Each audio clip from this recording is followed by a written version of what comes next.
नमस्कार दोस्तों, आप सभी का स्वागत है Alia exam quiz YouTube channel में। साथियों, आज अपन रीट पात्रता परीक्षा 2025 के लिए जितने भी विगत वर्षों में जो पेपर हुए हैं रीट के, उनमें जो क्वेश्चन पूछे गए हैं 2011 से लेकर के 2021 तक, ठीक है। 2011 वाला पेपर 2012, 2015, 2017 और 2021, ठीक है। तो यहाँ पर जो साइकोलॉजी के क्वेश्चन पूछे गए थे सभी पेपरों के अंदर, अपन सबसे पहले बात करेंगे जो रीट लेवल 1 है। तो रीट लेवल 1 के ये पेपर हैं, ठीक है, जिनमें साइकोलॉजी के जो क्वेश्चन पूछे हैं उनका अपन सॉल्व करने वाले हैं। क्योंकि आपका जो एग्ज़ाम है तो उससे पहले आप सभी एक बार इनका रिवीजन कर लेना। यहाँ से भी अगर आप समझ लोगे तो बहुत सारे क्वेश्चन आप सही कर सकते हैं। तो दोनों लेवल वाले लिंक को जरूर देखिएगा, चाहे रीट लेवल 1 हो चाहे रीट लेवल 2, ठीक है।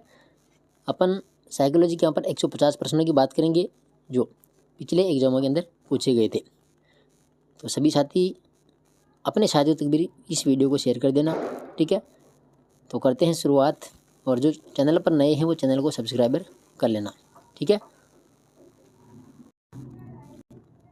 देखिए, अपन सबसे पहले बात करते हैं रीट 2011 में पूछे गए क्वेश्चन साइकोलॉजी के, ठीक है। पहला क्वेश्चन यहाँ पर देखिए, खिलौनों की आयु कहा जाता है। खिलौनों की आयु कहा जाता है। तो खिलौनों की आयु कहेंगे अपन पूर्व बाल्यावस्था को, ठीक है। पूर्व बाल्यावस्था जो 2 से 6 वर्ष, ठीक है, 2 से 6 वर्ष। उत्तर बाल्यावस्था जो 7 से लेकर के ये 12 वर्ष तक होती है, ठीक है, उत्तर बाल्यावस्था। और शेष अवस्था होती है 0 से 2 वर्ष, ठीक है, 0 से 2 वर्ष। तो उत्तर बाल्यावस्था को अपन कहेंगे खिलौनों की आयु, ठीक है। देखो, अवस्थाएं 4 होती है, शेषावस्था, बाल्यावस्था, किशोरावस्था और प्रौढ़ावस्था। तो इसका राइट आंसर हो जाएगा वैसे पूर्व बाल्यावस्था। दूसरा क्वेश्चन है, निम्न में से कौन सी पूर्व बाल्यावस्था की विशेषता नहीं है। पूर्व बाल्यावस्था की विशेषता नहीं है। देखिए, दल समूह में रहने की अवस्था, तो ये बाल्यावस्था की है। अनुकरण करने की अवस्था, ये भी बाल्यावस्था की है। प्रश्न करने की अवस्था, ये भी पूर्व बाल्यावस्था है।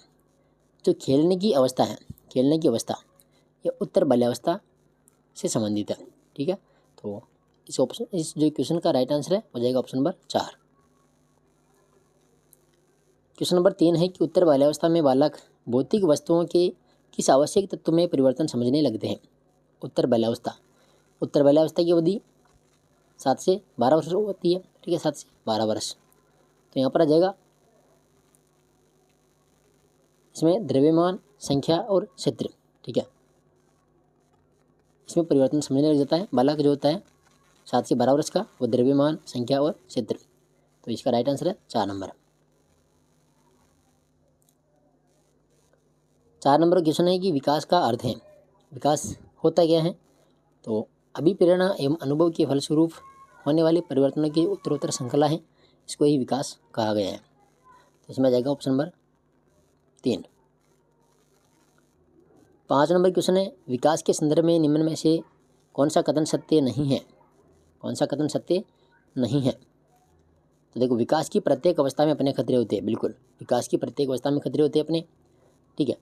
विकास उकसाने और बढ़ावा देने से नहीं होता है, बिल्कुल, ये यहाँ पर गलत हो गया कि विकास जो होता है उकसाने और बढ़ावा देने से नहीं होता है। तो ऑप्शन नंबर जो 2 है, यानी ऑप्शन नंबर 2, ये इसका राइट आंसर है, ठीक है। और देखो, विकास सांस्कृतिक परिवर्तन से प्रभावित होता है और विकास की प्रत्येक अवस्था अपनी विशेषताएं होती है। तो इस क्वेश्चन का जो राइट आंसर है हो जाएगा ऑप्शन नंबर 2। आगे देखिए, छठा प्रश्न, निम्न में से कौन सा विकासात्मक कार्य उत्तर बाल्यावस्था से उत्तर बाल्यावस्था के उपयुक्त नहीं है। तो देखिए यहाँ पर कि सामान्य खेलों के लिए आवश्यक शारीरिक कुशलताएं सीखना, ठीक है। दूसरा है पुरुषोचित या स्त्रियोचित सामाजिक भूमिकाओं को प्राप्त करना। तो ये विकासात्मक कार्य जो उत्तर बाल्यावस्था के उपयुक्त नहीं है। कौन सा नहीं है, दूसरा ऑप्शन। तीसरा है व्यक्तिगत आत्मनिर्भरता प्राप्त करना। और चौथा है अपने हम उम्र बालकों के साथ में रहना सीखना। तो इसका राइट आंसर है ऑप्शन नंबर 2। 7 नंबर क्वेश्चन है सामान्य परिपक्वन से पहले प्रशिक्षित करना पराई। तो पराई यहाँ पर क्या हो जाएगा कि लाभकारी हो या हानिकारक, यह इस पर निर्भर करता है कि प्रशिक्षण में किस प्रकार की विधि का प्रयोग किया गया है। तो इसका जाएगा 4 नंबर। आगे देखो 8 नंबर क्वेश्चन है कि 5 वर्ष का राजू अपनी खिड़की के बाहर तूफान को देखता है, बिजली चमकती है और कड़कने की आवाज़ आती है। राजू शोर सुनकर उछलता है, बार बार यह घटना होती है, फिर कुछ देर शांति के पश्चात बिजली कड़कती है। राजू बिजली की गर्जना सुनकर उछलता है। राजू का उछलना सीखने के किस सिद्धांत का उदाहरण है। तो यहाँ पर कौन सा सिद्धांत काम कर रहा है, तो इसमें जाएगा शास्त्रीय अनुबंधन का सिद्धांत। ठीक है, कौन सा सिद्धांत आएगा, शास्त्रीय अनुबंधन सिद्धांत। क्वेश्चन नंबर 9 है कि सकारात्मक दंड का निम्न में से कौन सा उदाहरण है। सकारात्मक दंड का उदाहरण कौन सा है, तो मित्रों के द्वारा उपहास करना। ठीक है, ये हो जाएगा सकारात्मक दंड। देखिए जो साथी देख रहे हैं अपने साथियों तक शेयर करें और इस क्लास को लाइक आप ज़रूर कर देना, क्योंकि ये आपके मैराथन क्लास आप मान लो साइकोलॉजी की 150% इसके अंदर होने वाले हैं। ठीक है, तो आप सभी लाइक कर देना और आगे किस पर वीडियो बनाऊँ वो आप कमेंट के अंदर ज़रूर बताना, हिंदी, पर्यावरण या फिर SST के अंदर। ठीक है, 10 नंबर क्वेश्चन है कि निम्न में से कौन सा कथन अभिप्रेरणा एक प्रक्रिया के संदर्भ में उपयुक्त नहीं है।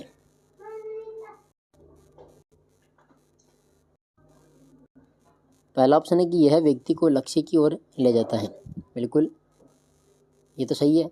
दूसरा है यह व्यक्ति की शारीरिक आवश्यकताओं की संतुष्टि करता है। तीसरा है यहाँ पर कि यह मनोवैज्ञानिक आकांक्षा को प्राप्त करने में सहायता करता है। ठीक है, तो और चौथा ऑप्शन देखिए कि यह व्यक्ति को अप्रिय स्थिति से दूर रखता है।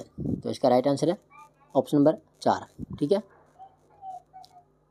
प्रश्न नंबर 11 है किसी उद्दीपन के निरंतर दिए जाने से व्यवहार में होने वाला अस्थायी परिवर्तन कहलाता है।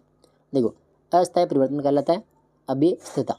ठीक है, अगर स्थायी परिवर्तन होता तो फिर अधिगम होता। तो यहाँ पर जो राइट आंसर है वो क्या हो जाएगा, ऑप्शन नंबर पहला अभ्यस्तता। 12 नंबर क्वेश्चन है विद्यार्थियों की अभिवृत्तियों में परिवर्तन के लिए निम्न में से किस विधि का प्रयोग अध्यापक को नहीं करना चाहिए।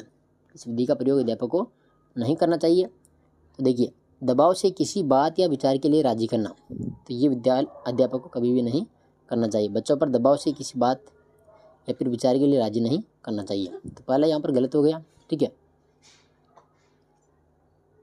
प्रश्न नंबर 13 है उपलब्धि अभिप्रेरक के संबंध में निम्न में से कौन सा कथन सही है। उपलब्धि अभिप्रेरक के संबंध में, तो देखिए पहला ऑप्शन है उपलब्धि अभिप्रेरक जीवित रहने के लिए आवश्यक है। बिल्कुल जो उपलब्धि अभिप्रेरक है जीवित रहने के लिए आवश्यक है। दूसरा है यदि व्यक्तिगत क्षमताओं की संतुष्टि महत्वपूर्ण है तो उपलब्धि अभिप्रेरक को विकास प्रेरक कहा जा सकता है। तो ये भी सही है। तीसरा है कि यदि व्यक्तियों के मध्य प्रतियोगिता पर बल है तो उपलब्धि अभिप्रेरक को सामाजिक अभिप्रेरक कहा जा सकता है।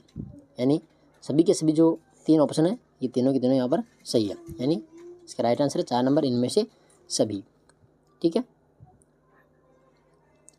प्रश्न नंबर 14 है 6 से 10 वर्ष की अवस्था में बालक रुचि लेना प्रारंभ करता है। तो रुचि कहाँ पर लेगा, ये विद्यालय के अंदर। ठीक है, 6 से 10 वर्ष बाल्यावस्था के अंदर जो बालक होता है ये रुचि लेना प्रारंभ कर देता है विद्यालय के अंदर। क्वेश्चन नंबर 15 है कि कौन सा सिद्धांत व्यक्त करता है कि मानव मस्तिष्क एक बर्फ की बड़ी चट्टान के समान है जो कि अधिकांशतः छिपी रहती है एवं उसमें चेतन के 3 स्तर हैं। तो यहाँ पर आ जाएगा मनोविश्लेषणात्मक सिद्धांत। ठीक है, 3 नंबर। प्रश्न नंबर 16 है कुछ लोगों का कहना है कि जब बालकों को गुस्सा आता है तो वे खेलने के लिए चले जाते हैं जब तक कि पहले से अच्छा महसूस नहीं करते। उनके व्यवहार में निम्न में से कौन सा प्रतिरक्षा तंत्र परिलक्षित होता है। तो यहाँ पर आ जाएगा विस्थापन। ठीक है, विस्थापन इसका राइट आंसर है। 17 नंबर क्वेश्चन है समायोजन से तात्पर्य स्वयं का विभिन्न परिस्थितियों में अनुकूलन करना ताकि संतुष्ट किया जा सके। तो यहाँ पर आ जाएगा आवश्यकताओं को। ठीक है, 4 नंबर। 18 नंबर क्वेश्चन है निम्न में से कौन सा व्यवहार भावनात्मक बाधा को प्रदर्शित नहीं करता है। भावनात्मक बाधा को प्रदर्शित नहीं करता है, तो इसमें आ जाएगा स्वालीनता। स्वालीनता।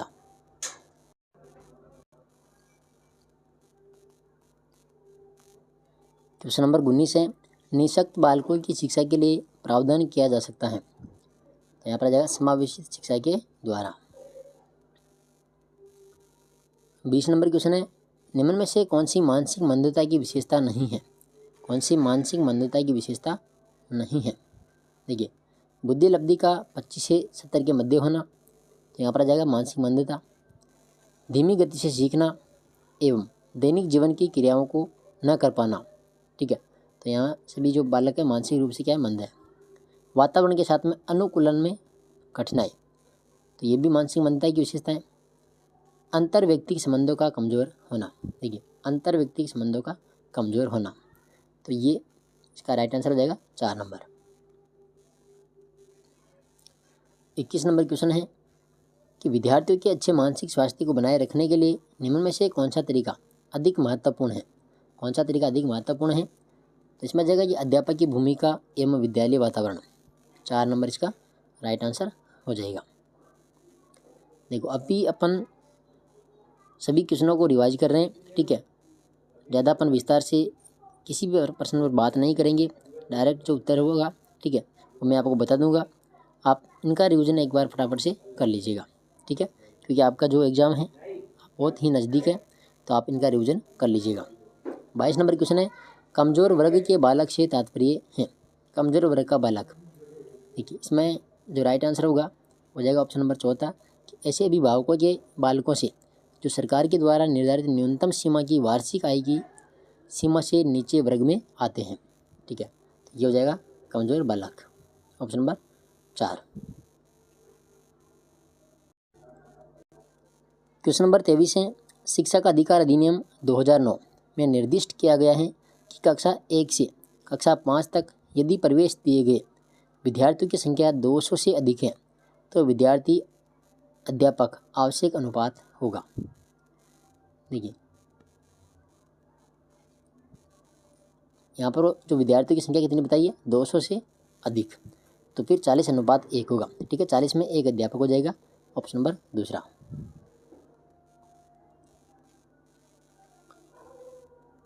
24 नंबर क्वेश्चन है, देखिए, क्रियात्मक अनुसंधान के संबंध में निम्न में से कौन सा कथन सही नहीं है? कौन सा कथन सही नहीं है? तो देखिए, यह अध्यापकों एवं शिक्षा व्यवसाय से जुड़े लोगों के द्वारा किया जाता है, क्रियात्मक अनुसंधान, ठीक है, तो ये तो सही है। यह किसी विशिष्ट समस्या के समाधान के लिए किया जाता है, ये भी सही है। व्यापक स्तर पर निर्णय लेने के लिए सूचना संकलन का कार्य इसमें किया जाता है, तो ये इसमें नहीं किया जाता, ठीक है, इसका जो ऑप्शन नंबर 3 है ये इसका राइट आंसर होगा, क्योंकि यहाँ पर नहीं पूछा है। और चौथा ऑप्शन है कि स्थानीय स्तर पर रोजमर्रा की समस्याओं के समाधान के लिए क्रियात्मक अनुसंधान किया जाता है, तो ये भी क्या सही है। यानी प्रश्न नंबर जो 24 है, ठीक है, क्रियात्मक अनुसंधान के बारे में, तो कौन सा गलत है? तीसरा ऑप्शन।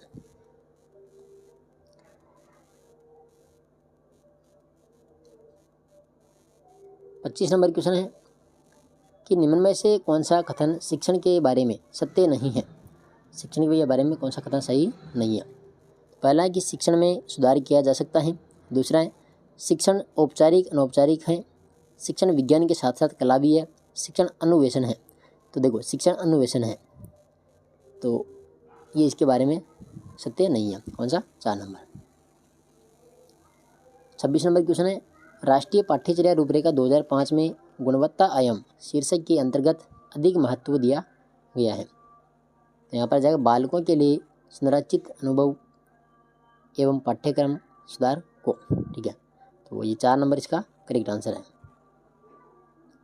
27 नंबर क्वेश्चन है कि राष्ट्रीय पाठ्यचर्या रूपरेखा 2005 में निम्न में से किस परीक्षा संबंधी सुधारों को सुझाया गया है? तो इसमें जाएगा कक्षा 10 की परीक्षा ऐच्छिक, ठीक है।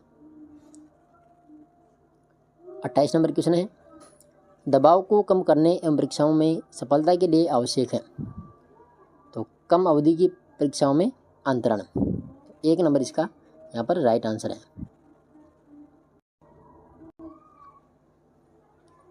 क्वेश्चन नंबर 29 है, मूल्यांकन का उद्देश्य है। देखिए, मूल्यांकन का उद्देश्य क्या है? तो इसमें जो मूल्यांकन का उद्देश्य है कि उत्पादक जीवन जीने के लिए शिक्षा किसी सीमा तक तैयार कर पाई है का पुष्टि पोषण प्रदान करना। तो 4 नंबर इसमें राइट हो जाएगा। 30 नंबर क्वेश्चन है, प्राथमिक विद्यालयों के बालकों के लिए निम्न में से किसे बेहतर मानते हैं? तो यहाँ पर आ जाएगा स्वयं के द्वारा किया गया अनुभव, स्वयं के द्वारा किया गया अनुभव। तो ये जो 30 क्वेश्चन थे ये 2011 वाली परीक्षा में पूछे थे रीट लेवल 1 के अंदर।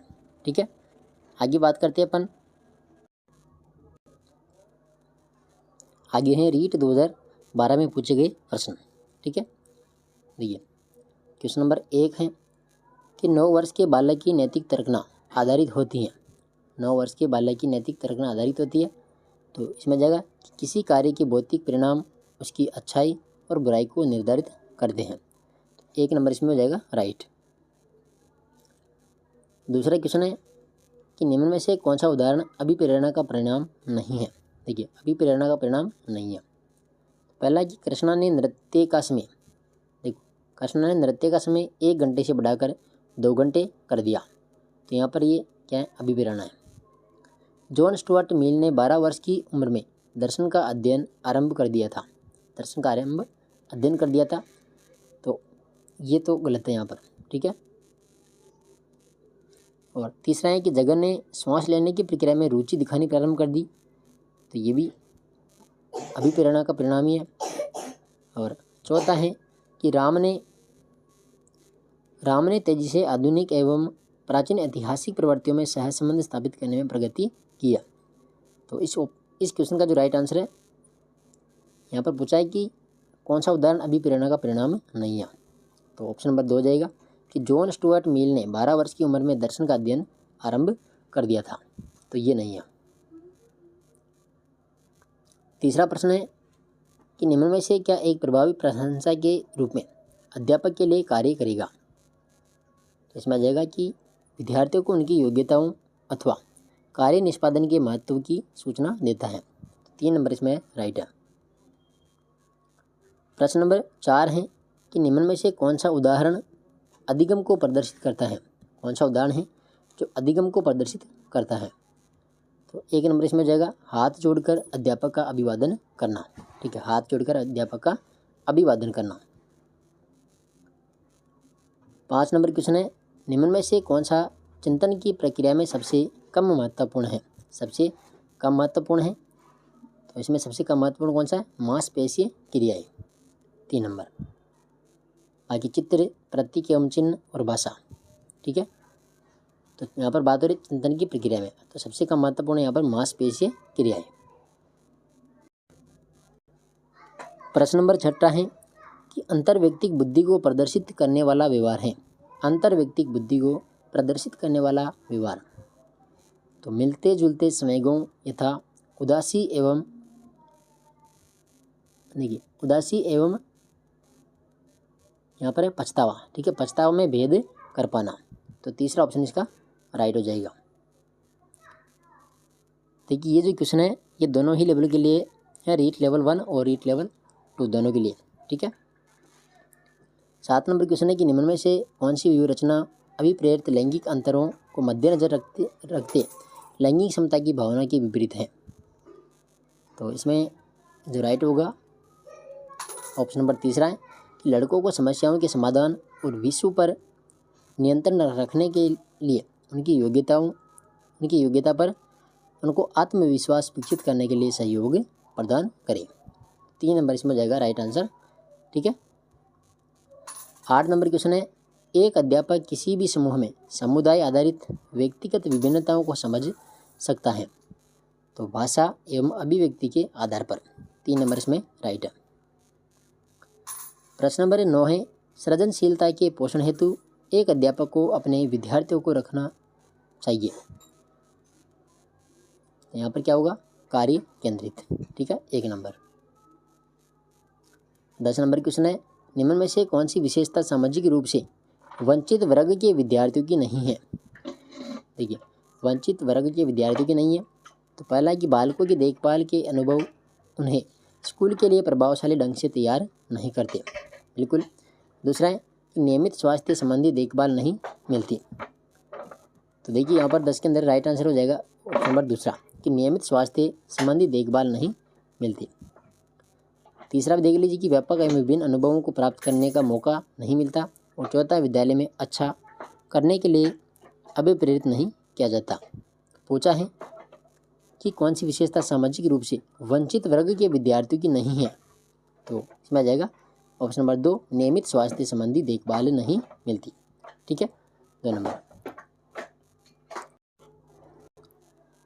अगला क्वेश्चन है 11 नंबर, क्रियात्मक अनुसंधान मौलिक अनुसंधान से भिन्न है क्योंकि यह अध्यापकों, शैक्षिक प्रबंधकों एवं प्रशासकों के द्वारा किया जाता है। क्रियात्मक अनुसंधान, इसमें जाएगा 1 नंबर। 12 नंबर क्वेश्चन है क्रियात्मक अनुसंधान में, देखिए क्रियात्मक अनुसंधान में क्रियात्मक कल्पनाओं का निर्माण समस्याओं के कारणों पर आधारित है। इसमें होगा 1 नंबर। प्रश्न नंबर 13 है, राष्ट्रीय पाठ्यचर्या रूपरेखा 2005 में बहुभाषा को एक संसाधन के रूप में समर्थन दिया गया है क्योंकि देखिए यह एक तरीका है जिसमें प्रत्येक बालक सुरक्षित महसूस करे। दूसरा है कि भाषागत पृष्ठभूमि के कारण कोई भी बालक पीछे न छूट पाए या छूट जाए। और तीसरा, यह बालकों को अपने पर विश्वास के लिए प्रोत्साहन देगा। तो इसका राइट आंसर है इनमें से सभी। प्रश्न नंबर 14 है, इनमें से कौन सा तरीका विज्ञान विषय को समझने के लिए उच्च प्राथमिक स्तर पर उपयुक्त नहीं है?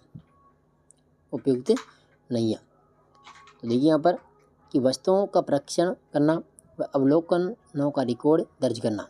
दूसरा है रेखाचित्र बनाना। तीसरा है कि वास्तविक अनुभव प्रदान करना। और चौथा, अमूर्तता के द्वारा विषय को सीखना। तो ये नहीं है। कौन सा? अमूर्तता के द्वारा विषय को सीखना।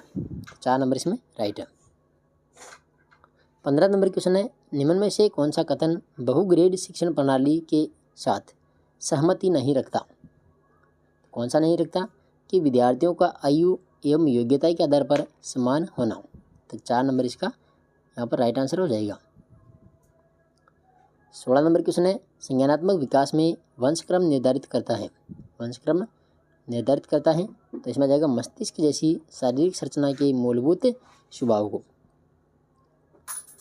17 नंबर क्वेश्चन है, निम्न में से कौन सा कथन सही नहीं है? कौन सा कथन सही नहीं है?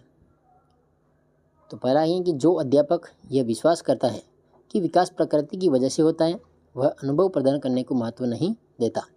तो ये कथन सही है।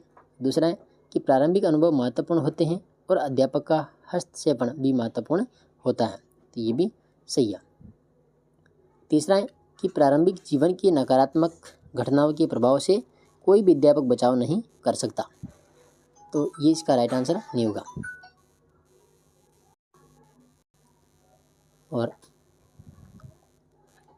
चौथा है यहाँ पर कि व्यवहारात्मक परिवर्तन के संदर्भ में विकास वातावरणीय प्रभावों के फलस्वरूप होता है। ये सही है।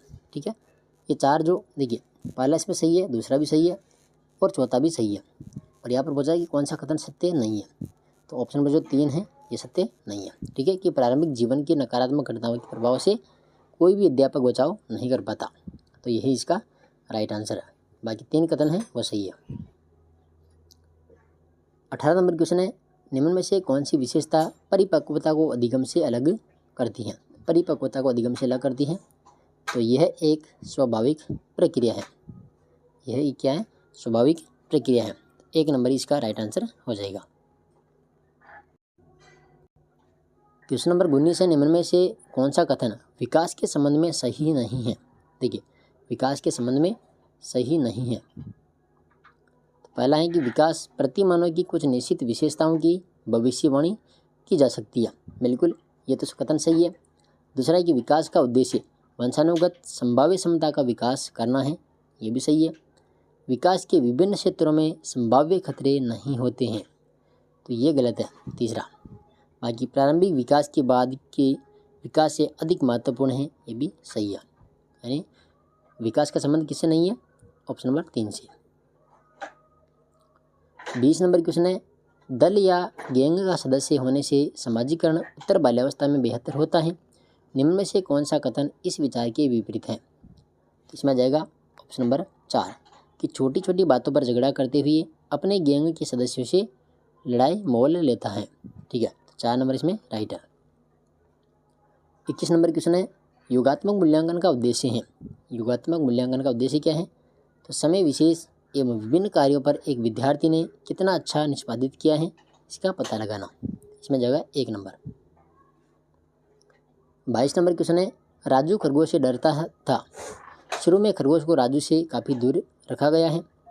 आने वाले दिनों में हर रोज़ खरगोश और राजू के बीच की दूरी कम कर दी गई। अंत में राजू की गोद में खरगोश को रखा गया और राजू खरगोश से खेलने लगा। यह प्रयोग उदाहरण है। तो ये हो जाएगा इसमें शास्त्रीय अनुबंधन का सिद्धांत। ठीक है, 2 नंबर।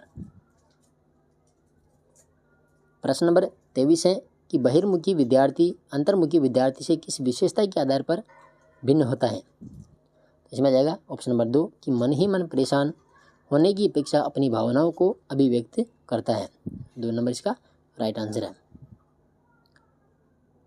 24 नंबर क्वेश्चन है कि निम्न में से कौन सा कथन बुद्धि के बारे में सत्य नहीं है। बुद्धि के बारे में, तो बुद्धि के बारे में देखिए कि यह एक व्यक्ति की मानसिक क्षमता है। बिल्कुल ठीक है, बुद्धि क्या है, व्यक्ति की मानसिक क्षमता है। यह सामंजस्य अनुकूलन स्थापित करने में सहायक है, ये भी सही है।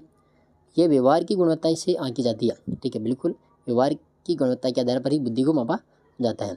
और यह स्थायी एवं अपरिवर्तनशील विशेषता है, तो ये गलत है। ठीक है, 24 में 4 नंबर गलत है। 25 नंबर क्वेश्चन है, एक संतुलित व्यक्तित्व वह है इसमें मजबूत अहम को बनाया जाता है। 4 नंबर इसमें हो जाएगा राइट आंसर। 26 नंबर क्वेश्चन है, मानसिक रूप से पिछड़े बालकों के लिए निम्न में से कौन सी व्यूहरचना कार्य करेगी। तो कौन सी कार्य करेगी, कार्यों को मूर्त रूप से समझाना। 1 नंबर। 27 नंबर क्वेश्चन है, नृत्य, ड्रामा एवं शिल्प कला का प्रयोग किया जाता है। तो देखो, विशिष्ट गुणों के विकास हेतु किया जाता है, व्यक्तित्व को ढालने के लिए और दबी एवं बर्दाश्त न की जा सकने वाले अंतर्नोद के प्रकटीकरण हेतु। तो इसमें जाएगा इनमें से सभी। ऑप्शन नंबर जो 4 है इसका राइट आंसर हो जाएगा। 28 नंबर क्वेश्चन है, वर्तनी, वाचन एवं गणना में कठिनाई सामान्य बुद्धि एवं अच्छी अनुकूलनात्मक योग्यता विशेषता है। तो किसकी विशेषता है, अधिगम निर्योगी बालकों की। ठीक है, 4 नंबर। 29 नंबर क्वेश्चन है, फ एवं व, म एवं न अक्षरों की ध्वनियों में अंतर न कर पाना अधिगम की समस्या संबंधित है। तो कौन सी समस्या हो जाएगी यहाँ पर, प्रत्यक्षीकरण की। ठीक है, बालक यहाँ पर प्रत्यक्षीकरण नहीं कर पा रहा है कि फ या व है या म है या फिर न है। ठीक है, तो प्रत्यक्षीकरण की। 30 नंबर क्वेश्चन है, निःशुल्क एवं अनिवार्य शिक्षा का बालकों का अधिकार अधिनियम 2009 के अंतर्गत किसी भी अध्यापक को निम्न में से किस कार्य के लिए नहीं लगाया जा सकता। एक अध्यापक होता है, उसको किस कार्य में नहीं लगाया जाएगा। देखिए, 10 वर्ष पश्चात होने वाली जनगणना में लगाया जाएगा, आपदा राहत कार्य में भी यहाँ पर लगाया जाएगा, चुनाव संबंधी कार्य जो होते हैं इसमें भी यहाँ पर अध्यापक की ड्यूटी लगेगी, प्लस पोलियो कार्यक्रम। देखिए, जो प्लस पोलियो कार्यक्रम होता है यहाँ पर अध्यापक की ड्यूटी नहीं लगाई जा सकती। ठीक है, 4 नंबर। तो ये अपन ने 2012 के 30 क्वेश्चन देख लिए और 30 क्वेश्चन देख लिए 2011 के। ठीक है, आगे अपन बात करते हैं रीट 2015 में जो साइकोलॉजी के अंदर क्वेश्चन पूछे थे उनके बारे में। देखिए, क्वेश्चन नंबर पहला है कि मस्तिष्क की संरचना तथा कृत्यों में विभेद का परिणाम होता है। तो यहाँ पर आ जाएगा डिसलेक्सिया। 2 नंबर क्वेश्चन है, जिन बालकों की बुद्धि लब्धि है साधारण उन्हें मानसिक न्यूनता ग्रसित की श्रेणी में रखते हैं। तो जिन बालकों की बुद्धि लब्धि 70 से कम है उनको। ठीक है, इसमें जाएगा 70 से कम। 3 नंबर क्वेश्चन है, बच्चों में अमूर्तमान प्रत्ययों को ग्रहण करने की योग्यता होती है। तो यहाँ पर आ जाएगा प्रतिभाशाली बच्चों में। 2 नंबर।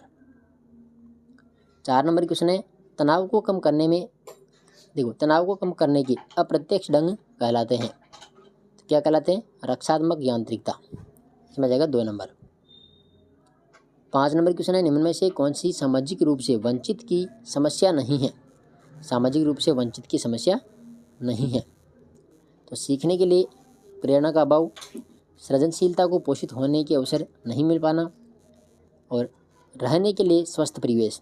तो ये रहने के लिए स्वस्थ परिवेश ये नहीं आएगा। ठीक है, और विद्यालय में पक्षपातपूर्ण वातावरण का सामना करना। तो देखिए, कौन सी समस्या नहीं है, ऑप्शन नंबर 3। छठा प्रश्न है, शिक्षण प्रक्रिया पर देखो शिक्षण प्रक्रिया में विद्यार्थी हैं, तो विद्यार्थी क्या है यहाँ पर, आश्रित चर है। विद्यार्थी क्या है, आश्रित चर। और 7 नंबर है, निम्न में से कौन सा मूल्यांकन का प्रकार नहीं है। मूल्यांकन का प्रकार कौन सा नहीं है, तो मानक, ये नहीं है। ठीक है, योगात्मक मूल्यांकन होता है और निर्माणात्मक भी होता है और CCE भी होता है, तो कौन सा नहीं है, पहला। आगे देखो 8 नंबर क्वेश्चन है, NCF 2005 बल देता है किस पर, करके सीखने पर, करके सीखने पर। 9 नंबर क्वेश्चन है, निम्न में से कौन सा मूल्यांकन के त्रिकोण का भाग नहीं है। मूल्यांकन के त्रिकोण का भाग नहीं है, तो यहाँ पर देखो शैक्षिक उद्देश्य है, मूल्यांकन है, इसके बाद अधिगम अनुभव है, कौन सा नहीं है, शिक्षण अनुभव। 3 नंबर। 10 नंबर क्वेश्चन है, क्रियात्मक अनुसंधान के महत्व के बारे में निम्न में से कौन सा कथन सही नहीं है। कौन सा कथन सही नहीं है, तो उपभोक्ता ही अनुसंधान करता है, बिल्कुल। समस्याओं का हल शीघ्रता से प्राप्त हो जाता है, ये भी सही है। समस्याओं का हल अभ्यास में लाया जाता है और इसका मूल्यांकन नहीं किया जाता, तो इसका राइट आंसर हो जाएगा 3 नंबर। क्वेश्चन नंबर 11 है, RTE एक्ट 2009 के अनुसार शिक्षक हेतु प्रति सप्ताह कार्य घंटे हैं। देखिए प्रति सप्ताह जो कार्य घंटे हैं यहाँ पर हो जाएगा 45 घंटे। ठीक है, 12 नंबर क्वेश्चन है, तर्क, जिज्ञासा तथा निरीक्षण शक्ति का विकास होता है। तो देखो तर्क, जिज्ञासा और निरीक्षण शक्ति है, तो इसका विकास होता है 11 वर्ष। ठीक है, 11 वर्ष की आयु पर। क्वेश्चन नंबर 13 है, शारीरिक विकास का क्षेत्र है। तो शारीरिक विकास का क्षेत्र देखो स्नायु मंडल भी है, मांसपेशियों में वृद्धि भी है, एंडोक्राइन ग्लैंड्स भी है, यानी उपयुक्त सभी इसका राइट आंसर है। क्वेश्चन नंबर 14 है, वातावरणिक वह बाहरी शक्ति हैं जो हमें प्रभावित करती है। किसने कहा था, वातावरण वह बाहरी शक्ति है जो हमें प्रभावित करती है, तो ये कथन है रोश का। किसका है, रोश का। 15 नंबर क्वेश्चन है, अधिगम अंतरण का थॉर्नडाइक सिद्धांत कहा जाता है। अधिगम अंतरण का थॉर्नडाइक सिद्धांत है, ये कहा जाता है, तो इसको कहेंगे अपन अनुरूप तत्वों का सिद्धांत। इसमें जाएगा 2 नंबर। 16 नंबर क्वेश्चन है, निम्न में से कौन सा वंशानुक्रम का नियम नहीं है। वंशानुक्रम का नियम नहीं है, देखो समानता है, प्रत्यागमन है, भिन्नता है, कौन सा नहीं है, अभिप्रेरणा।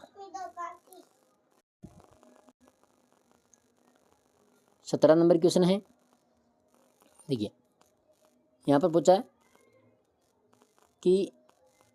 कि अवस्था तक बालक की दृष्टि एवं श्रवण इंद्रियां पूर्ण विकसित हो चुकती है। तो आयु पूछा है, तो इसमें आ जाएगा 8 अथवा 9 वर्ष।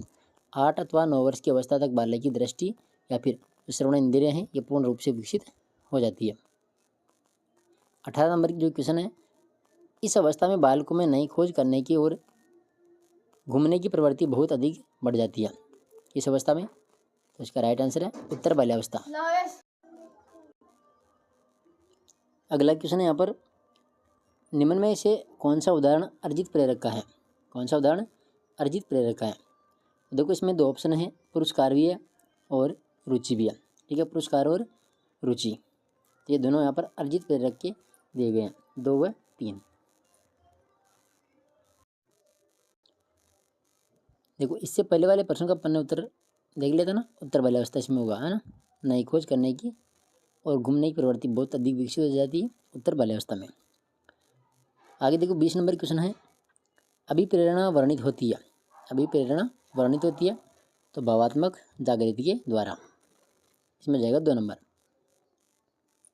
21 नंबर क्वेश्चन है, चिंतन मानसिक क्रिया का, तो यहाँ पर आ जाएगा ज्ञानात्मक पहलू है।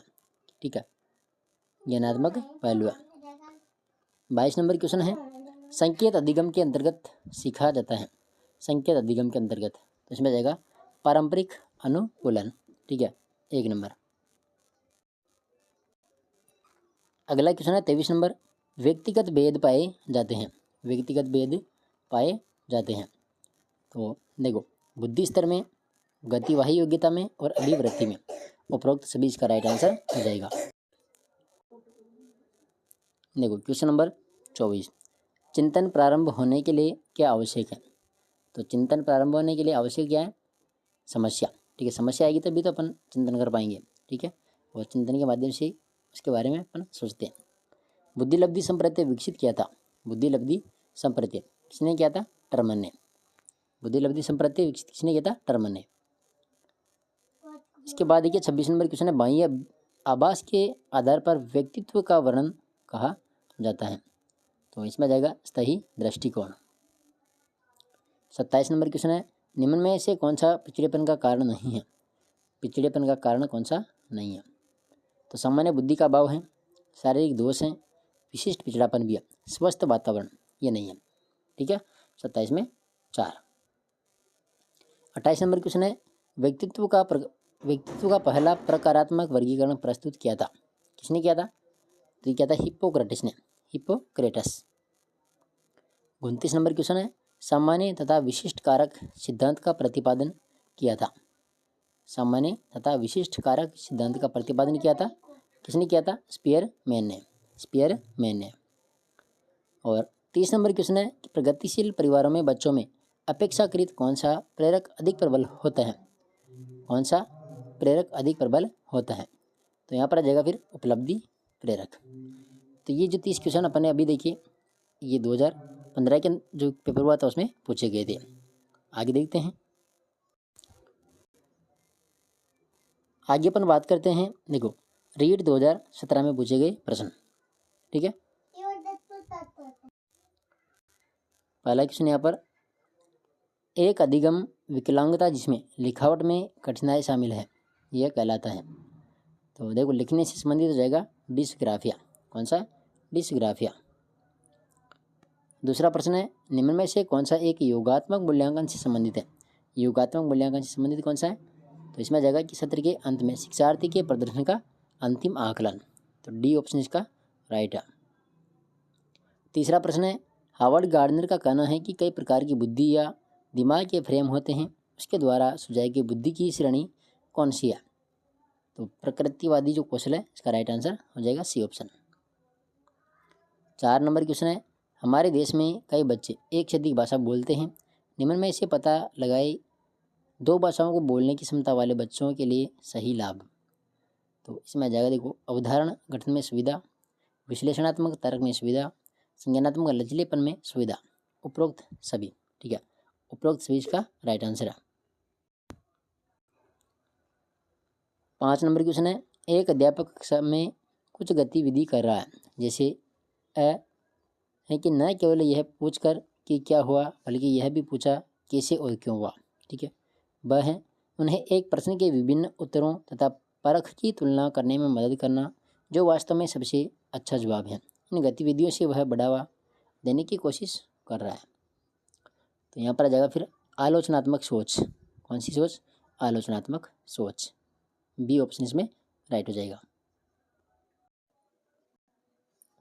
6ठा प्रश्न है, सकारात्मक और नकारात्मक उत्तेजनाएं या घटनाएं छात्र के व्यवहार को प्रेरित कर सकते हैं। कौन सा मनोवैज्ञानिक परिप्रेक्ष्य इस तरह के प्रेरणा की व्याख्या करते हैं? तो क्या आएगा यहाँ पर? व्यवहार। ठीक है, व्यवहार। 7 नंबर क्वेश्चन है, समावेश शब्द का मतलब विशेष शैक्षिक आवश्यकता वाले बच्चों को,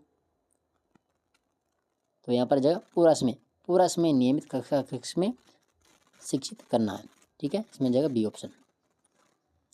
8 नंबर क्वेश्चन है, एक भाषा शिक्षक कक्षा में कविता का विवरण समझाकर कक्षा में कविता पढ़ा रहा है और छात्रों को स्पष्टीकरण से निष्कर्ष निकालने या व्यापक विचार करने के लिए कह रहा है। यह एक उदाहरण है। तो यह जाएगा आगमनात्मक तर्क का उदाहरण। 9वां क्वेश्चन है, मनोविश्लेषण का मानना है कि एक प्राथमिक साधन है इसके द्वारा ईगो इड पर आच्छद रखता है, यह कहलाता है। तो यहाँ पर आ जाएगा दबाव। क्या कहलाता है? दबाव। 10 नंबर क्वेश्चन है, अंतर्मुखता बहिर्मुखता व्यक्तित्व का लक्षण निम्न के द्वारा प्रस्तावित है। तो इसमें आ जाएगा हेंस और आई सेंक, ए ऑप्शन। 11 नंबर क्वेश्चन है, निम्न में से कौन सा सर्वोत्तम उदाहरण है कि प्रेरणा क्या है? देखो प्रेरणा के बारे में, तो इसमें आ जाएगा छात्र ब सक्रिय हैं, अपने गणित वर्ग में अच्छा करने के लिए उच्च लक्ष्य निर्धारित करता है, काफ़ी प्रयास के साथ बना रहता है और कक्षा में उच्चतम अंक प्राप्त करता है। तो बी ऑप्शन इसका करेक्ट आंसर हो जाएगा। ठीक है, बी ऑप्शन। देखो ये तो अपन अभी जो L1 का पेपर हुआ था, ठीक है, ये सभी क्वेश्चन L1 के ही है। ठीक है, सभी क्वेश्चन रीट लेवल L1 के अंदर जो पिछले पेपर हुए थे उनमें पूछे गए थे, लेकिन अभी तो दोनों लेवल के लिए ये आने वाले हैं। और इसके बाद में जो अगली क्लास होगी उसमें जो L2 के अंदर जो क्वेश्चन पूछे थे, ठीक है, L2 के अंदर जो क्वेश्चन पूछे थे उनका भी मैं एक वीडियो बनाकर आपके सामने रख दूंगा, तो आप देख लीजिएगा उनको भी। देखिए 12 नंबर क्वेश्चन है कि यदि बाह्य प्रेरणा एक अंत की युक्ति है तो आंतरिक प्रेरणा क्या है। तो आंतरिक प्रेरणा इसमें आ जाएगी अपने आप में एक अंत है।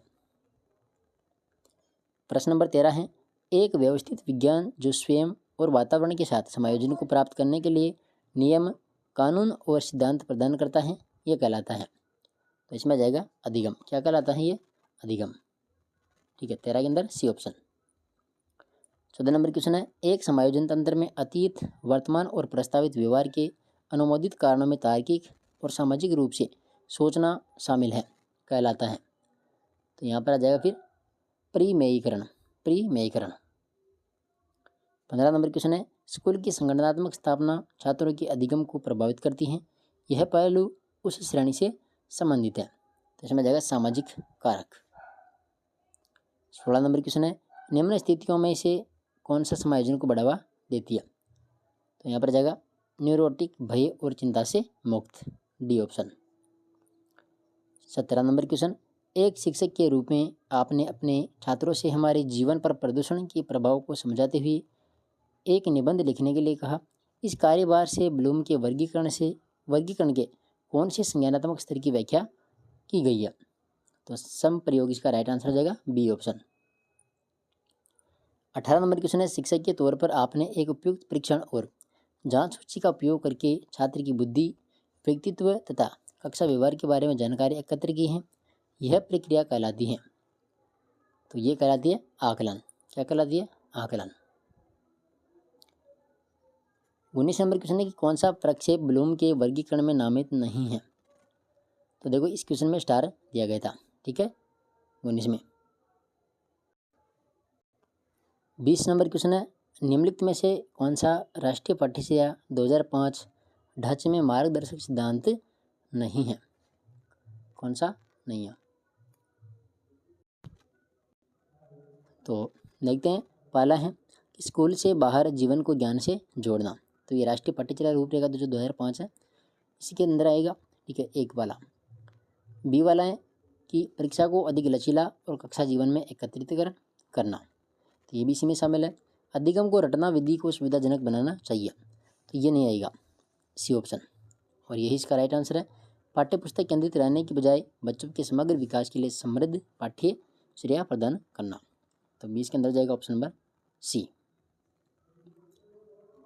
21 नंबर क्वेश्चन है, शुरू में एक बच्चा अपनी पूरी हथेली का उपयोग करके वस्तु को पकड़ता है। धीरे धीरे वृद्धि और विकास के रूप में बच्चा उंगलियां और अंगूठे का उपयोग वस्तु को उठाने के लिए करता है। इस प्रकार की प्रगति है। तो देखो यहाँ पर दो ऑप्शन हैं। एक तो इसमें कि इसमें मॉडिस्टल प्रगति और दूसरा है व्यापक से विशिष्ट कार्यवाही प्रगति। तो दोनों ही ऑप्शन यहाँ पर बी और सी को राइट माना गया है इसमें।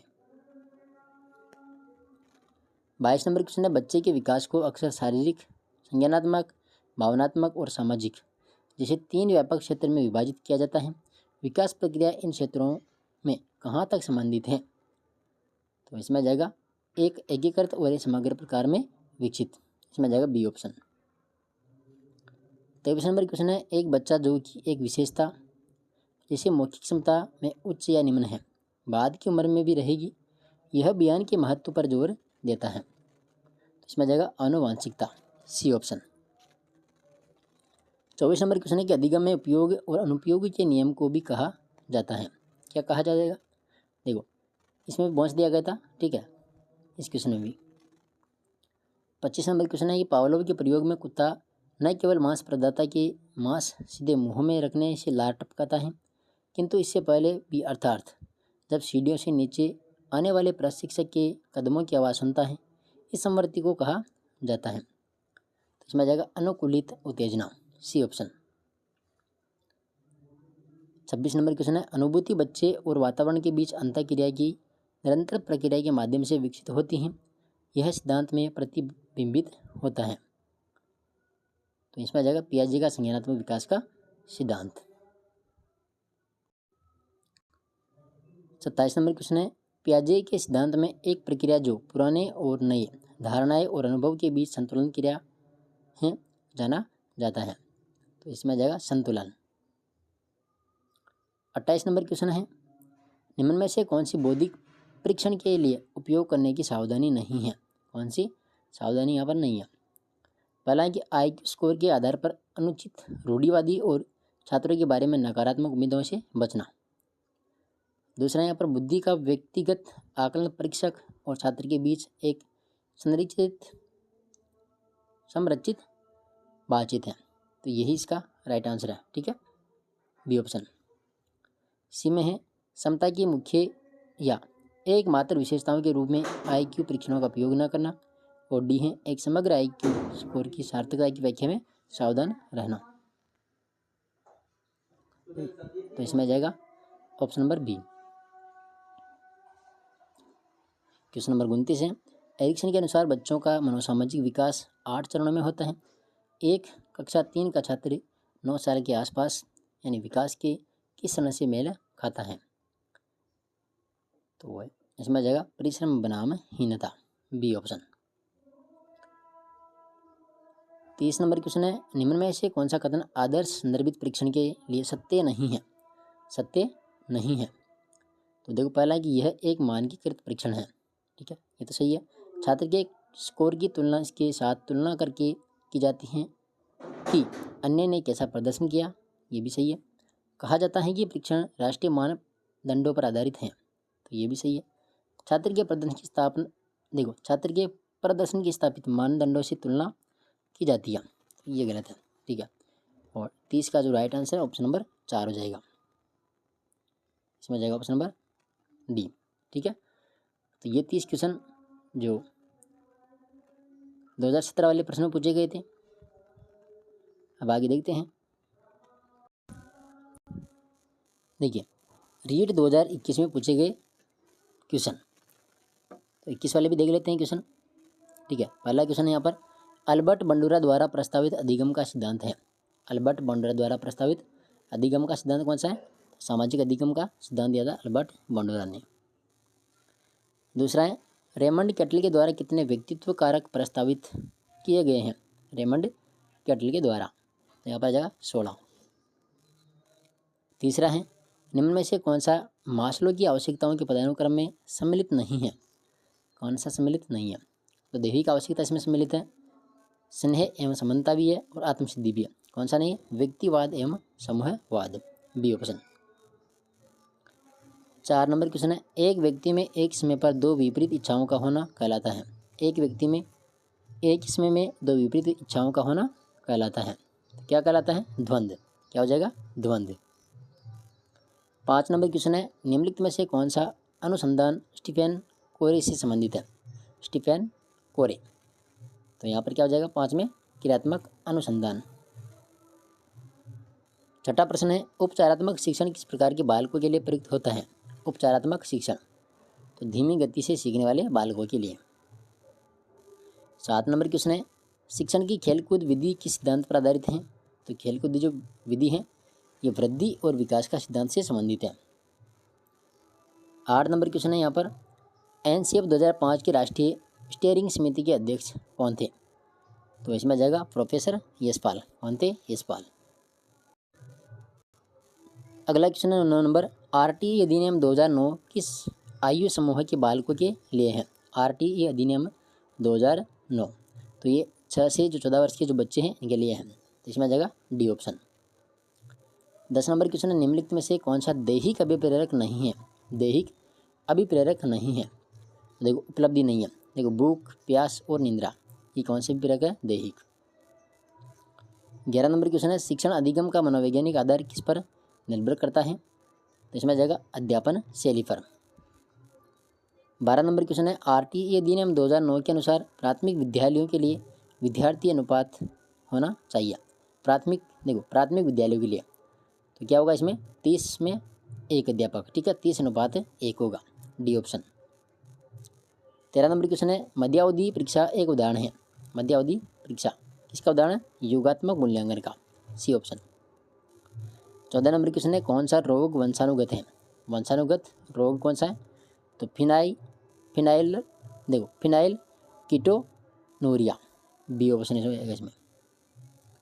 15 नंबर क्वेश्चन है कि निम्नलिखित में से कौन सा बुद्धि का निष्पादन परीक्षण है? बुद्धि का निष्पादन परीक्षण है तो भाटिया बैटरी परीक्षण, ए ऑप्शन। 16 नंबर क्वेश्चन है मानव विकास आजीवन चलता रहता है, यद्यपि दो व्यक्ति बराबर नहीं होते, किंतु सभी सामान्य बालकों में विकास का क्रम एक जैसा रहता है। यह कथन विकास के किस सिद्धांत की ओर संकेत करता है? तो इसमें जाएगा समान प्रतिरूप का सिद्धांत। 17 नंबर क्वेश्चन है कि जीन पियाजे के अनुसार संज्ञानात्मक विकास की अंतिम अवस्था कौन सी है? देखो संज्ञानात्मक विकास का सिद्धांत किसने दिया? जीन पियाजे ने। तो ये पूछा अंतिम अवस्था कौन सी है? तो इसमें जाएगा अमूर्त संक्रियात्मक अवस्था, अमूर्त संक्रियात्मक अवस्था।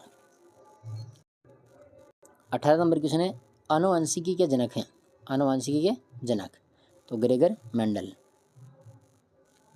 19 नंबर क्वेश्चन है व्यक्ति का मनोविश्लेषणात्मक सिद्धांत किसने प्रतिपादित किया था?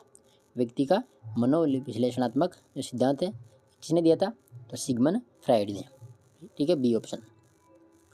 20 नंबर क्वेश्चन है कि एक 10 वर्षीय बालक की मानसिक आयु है 12 वर्ष, तो उसकी बुद्धि लब्धि क्या होगी? देखो 10 वर्ष का बालक है तो मानसिक आयु यहाँ पर कितनी? 12, तो बुद्धि लब्धि क्या होगी? तो इसमें जाएगी 120। देखो बुद्धि लब्धि ज्ञात कैसे करती है? तो मानसिक आयु बटा वास्तविक आयु इंटू कर देंगे 100, तो मानसिक आयु यहाँ पर कितनी है? 12 बटा 10 गुणा में इधर जाएगा 100, ठीक है, 0 से 0 अपना काट देंगे और 12 120। 21 नंबर क्वेश्चन है व्यक्तिगत भिन्नता को निर्धारित करने में निम्न में से कौन सा जैविक कारक नहीं है? कौन सा जैविक कारक नहीं है? देखो आनुवंशिकता है, जन्मजात स्वभाव है और शारीरिक स्वास्थ्य भी है, अभिभावक बालक संबंध तो ये नहीं है, 21 में जाएगा सी। 22 नंबर क्वेश्चन है डाउन संलक्षण का कारण है, तो इसमें जाएगा त्रिगुणसूत्रता 21, बी ऑप्शन। 23 नंबर क्वेश्चन है विश्वसनीयता की अवधारणा से आशय हैं? विश्वसनीयता की अवधारणा से आशय हैं तो प्राप्त अंकों की बारंबारता। 24 नंबर क्वेश्चन है निम्नलिखित में से कौन सा प्रक्षेपीय परीक्षण का उदाहरण नहीं है? नहीं है, देखो इसमें जाएगा TATA, ASCTA और ड्रो MNVN, इसमें MMPI ये नहीं है, ठीक है, डी ऑप्शन। 25 नंबर क्वेश्चन है बहुबुद्धि का सिद्धांत किसने प्रतिपादित किया था? बहुबुद्धि का सिद्धांत तो ये दिया था हार्वर्ड गार्डनर के द्वारा। 26 नंबर क्वेश्चन है NCF 2005 के अनुसार गणित शिक्षण का प्रमुख उद्देश्य है? गणित शिक्षण का प्रमुख उद्देश्य है तो बालक के चिंतन का गणितीकरण करना, सी ऑप्शन। 27 नंबर क्वेश्चन है पारितोषिक तथा दंड के माध्यम से सीखना अधिगम के किस सिद्धांत से संबंधित है? तो अधिगम का यहाँ पर जाएगा क्रियाप्रसूत का सिद्धांत, क्रियाप्रसूत अनुबंधन का सिद्धांत।